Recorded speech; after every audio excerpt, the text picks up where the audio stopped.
Hi friends, ఎలా ఉన్నారు? మీకోసం వచ్చేసింది రెడ్డి ఛానల్.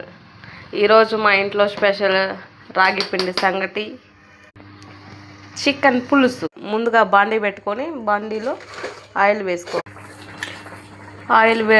బాండీ పెట్టుకొని ఆయిల్ పోసుకున్న తర్వాత ఇలా పోపు దినుసులు వేసేయాలి. ఆల్రెడీ ఇదేంద్ర అబ్బాయి ఎక్క చికెన్ చూపించింది, అసలు వాష్ చేయలేదని మీకు చూపించక ముందే నేను వాష్ చేసి పెట్టేశాను.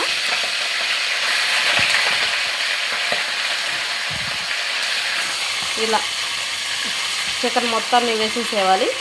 మా ఆయన్ని చూడండి, కొత్తిమీర రమ్మంటే ఒక కట్ట తెచ్చేసాడు. కొంచెం దేవయ్యా అంటే ఇట్లా కరివేపాకు వేసుకున్న తర్వాత దీన్ని ఇలా కలుపుకోవాలి. ఇట్లా ఆయిల్లో వేసినప్పుడే ఇక్కడ పసుపు వేసిన తర్వాత కల్లుప్పు, సాల్ట్ నాకు ఎంత వేయాలో తెలియదు, అందుకే నేను రాళ్ళుప్పు అంటారు కదా, అది వేసాను. బాగా ఫ్రై చేసేవారు. ఇది ఫ్రై అయ్యే లోపల సంగటికి ఎలికేసుకుందాం.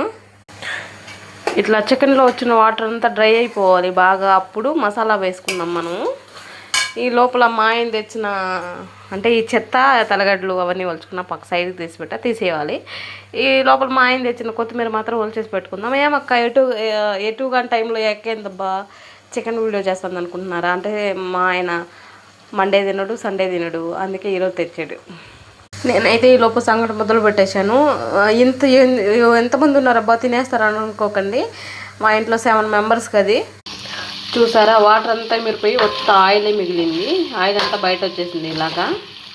ఇప్పుడు కొంచెం కొత్తిమీర, టమాటో, అల్లం, తెల్లగడ్డలు కొంచెం ఏమేసానంటే ఈ పేస్ట్ అంతా కూడా దీంతో వేసేసేయాలి. ఇదేంది పడట్లేదు. ఇలా వేసిన తర్వాత పచ్చివాసన పోయేంత వరకు బాగా వేయించుకోవాలి.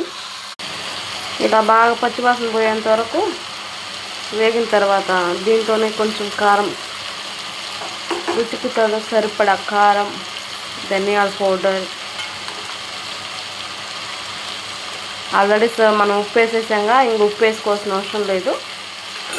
అవన్నీ వేసి కలిపిన తర్వాత ఒక 10-15 నిమిషాలు మూత పెట్టాలి. చూసారా, బాగా ఫ్రై అయిపోయింది. దీంతో ఒక గ్లాస్ వాటర్ పోయాలి. బాగా ఇలా ఉడికిపోయి ఆయిల్ అంతా పైకి వచ్చేసింది చూడండి. అంతే, చికెన్ కర్రీ రెడీ అయిపోయింది. లాస్ట్లో గార్నిష్ కోసం కొత్తిమీర వేసా చూడండి. మీకు ఒక చికెన్ వండితే ఏమో ఇన్ని సామాన్లు, చికెన్ ఏమో బాగుంటుంది, సామాన్లు ఏమో చేతిగా ఉంటాయి. అది మ్యాటర్. చికెన్ అయితే అయిపోయింది.